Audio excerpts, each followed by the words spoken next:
आज की क्लास में हम लोग पढ़ेंगे एसिड बेस एंड सॉल्ट और उसका इक्विवेलेंट वेट कैसे निकालते हैं, उसका ग्राम इक्विवेलेंट कैसे निकालते हैं। तो चलिए शुरू करते हैं। हम आपको सबसे पहले एसिड के बारे में बताए थे और एसिड का 3 कॉन्सेप्ट के बारे में बताए थे। आरएनएस के बारे में, ब्रॉन्स्टेड के बारे में, लुईस के बारे में। आरएनएस ने बोला था, मतलब 3 साहब थे, आरएनएस, ब्रॉन्स्टेड, लुईस।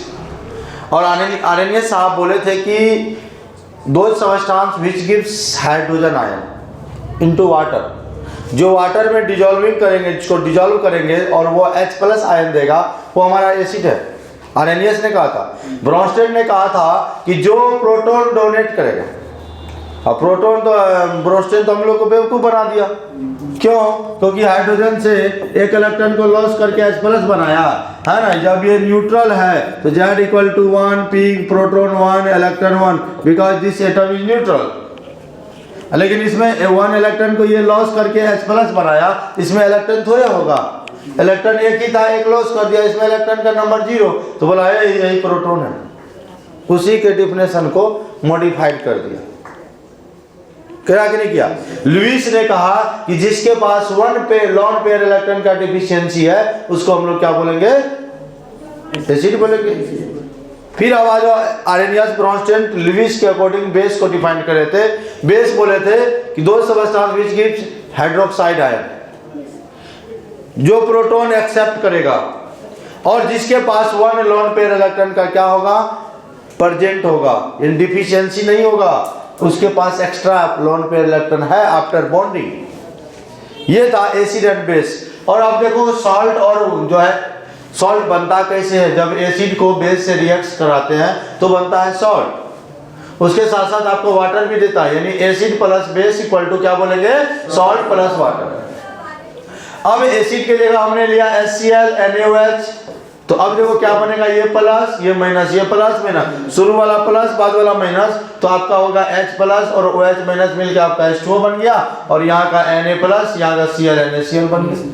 अब यहाँ का H2SO4 है, ये हमारा प्लस है, ये माइनस है, ये प्लस है, ये माइनस है, तो H+ OH माइनस मिलकर H2O बन गया।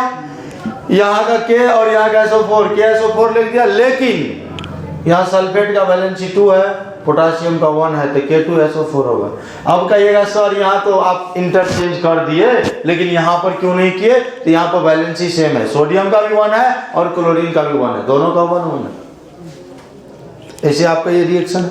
अब एक एक करके इक्विवेलेंट वेट के बारे में हम लोग स्टडी करें। इक्विवेलेंट वेट देखिए क्या होता है, तो ग्राम इक्विवेलेंट या इक्विवेलेंट वेट ऑफ एसिड कहेगा तो उस एसिड का आप मोलर मास निकाल लो और बाय बेसिसिटी करो।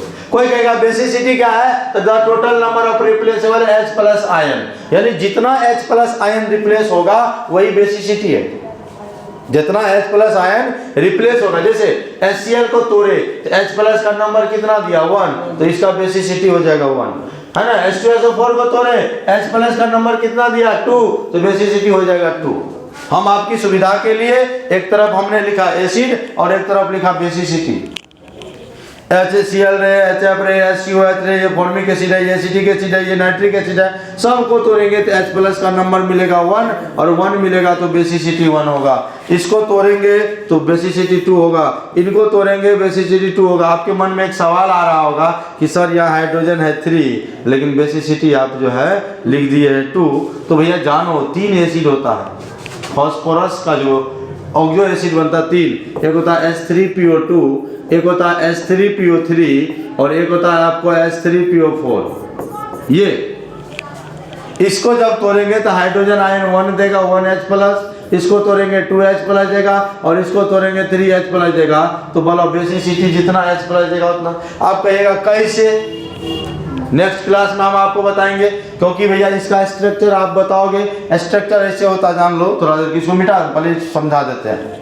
तो जिसका बेसिसिटी 1 होगा मोनोबेसिक होगा, जिसका 2 होगा डायबेसिक होगा, जिसका 3 होगा उसको बोलेंगे ट्राइबेसिक एसिड। अब यहाँ देखो भैया एग्जांपल है कि हमको H2SO4 का इक्विवेलेंट वेट निकालना है, तो इसका मोलर मास निकाल लिए, 98 ग्राम आया, बेसिसिटी 2 होता है, डिवाइड कर दिया, ये हमारा इक्विवेलेंट वेट हो गया। अब बेस का अगर आपसे कोई पूछेगा ग्राम इक्विवेलेंट, तो उस बेस का आप मोलर मास निकाल लोगे और एसिडिटी लगाओगे। बेस के लिए एसिडिटी, एसिड के लिए बेसिसिटी, वही किया। अब एसिडिटी क्या है, तो total number of replaceable OH ion, यानी NaOH को तोड़ो, Na plus OH minus OH का नंबर 1 है, एसिडिटी 1 है। तो मैंने यहाँ बेस लिखा, यहाँ एसिडिटी लिखा, इसमें OH का नंबर 1 है, बेस एसिडिटी 1, इसमें OH का नंबर 2 है, बेस एसिडिटी 2, इसमें OH का नंबर 3 है, बेस एसिडिटी 3। हुआ क्या? अब यहाँ से हम लोग को NaOH का निकालना है, तो भैया इसका निकाल लिए मोलर मास, और इसका एसिडिटी 1 है तो 40 ग्राम बाय 1 कर दिए, 40 ग्राम हो गया। तो ये हमारा बेस का है। अब अगर कोई पूछेगा नहीं सॉल्ट का बताइए, तो सॉल्ट को भैया टूटता है तो कैटायन और एनायन देता है, यानी एक पॉजिटिव चार्ज देता है, एक नेगेटिव चार्ज देता है। पॉजिटिवली चार्ज को हम लोग कैटायन बोलते हैं और नेगेटिवली चार्ज को क्या बोलते हैं, एनायन बोलते हैं। ये आपका आयनिक कंपाउंड है, और ये AXBY है आपका एक आयनिक कंपाउंड है। AXBY आपका क्या है, आयनिक कंपाउंड है। ये AXBY है, ये तोड़े ये पॉजिटिव हो गया, ये नेगेटिव हो गया। NaCl को तोड़े Na प्लस Cl माइनस हो गया। CaCl2 को तोड़े Ca, देखो 1 है, 1 आगे आया, 2 है, 2 आगे आया, ये 2 प्लस बन के, ये 1 माइनस बन के ये आ गया। अब ग्राम इक्विवेलेंट ऑफ सॉल्ट लिखेंगे, molar mass of salt by number of positive और नेगेटिव आयन कर दिए। एग्जाम्पल NaCl का तोड़े, मोलर मास इतना आया और NaCl का तोड़ दिए, 1 से डिवाइड कर दिए, पॉजिटिव चार्ज भी 1 है, नेगेटिव चार्ज 1 है, तो आपका हो जाएगा 58.5 ग्राम। समझ में आई बात? कोई दिक्कत तो नहीं है। तो ये रहा आपका एसिड बेस एंड सॉल्ट का इक्विवेलेंट वेट। फिर मिलते हैं नेक्स्ट क्लास में, आज के लिए इतना ही।